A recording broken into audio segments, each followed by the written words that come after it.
नमस्कार शेतकरी बांधवांनो, आज आपण सोयाबीनच्या प्रक्षेत्रामध्ये असून या सोयाबीन प्लॉटला पेरणी होऊन जवळपास 20 जून ते 25 ऑगस्ट आज आहे 25 ऑगस्ट 2025 म्हणजे जवळपास 65 दिवस पेरणी झालेली असून व्हरायटी आहे KDS 753.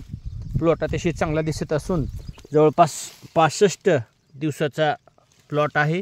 परंतु या ठिकाणी तुम्ही पाहू शकता काही ठिकाणी शेंगा करपलेल्या दिसत आहेत. हे पहा, या प्लॉटमध्ये जवळपास 1 ते 5% शेंगा अशा प्रकारे करपून खाली पडलेल्या दिसत आहेत.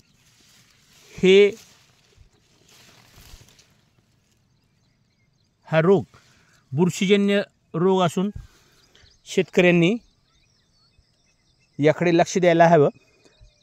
शेंगा भरण्याच्या अवस्थेमध्ये, चट्टा अवस्था व शेंगा भरण्याच्या अवस्थेमध्ये हा बुरशीजन्य रोग सोयाबीनमध्ये येत असून वातावरणातील आर्द्रता, जमिनीमधील ओलावा या कारणामुळे हा शेंगावरील करपा रोग पडतो.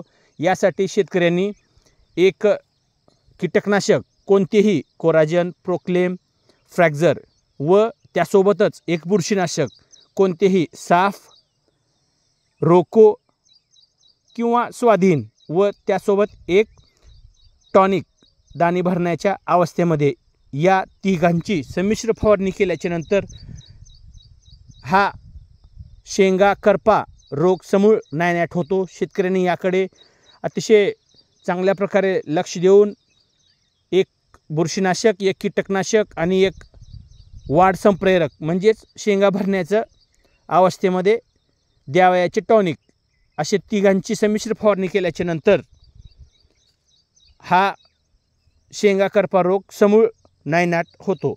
धन्यवाद.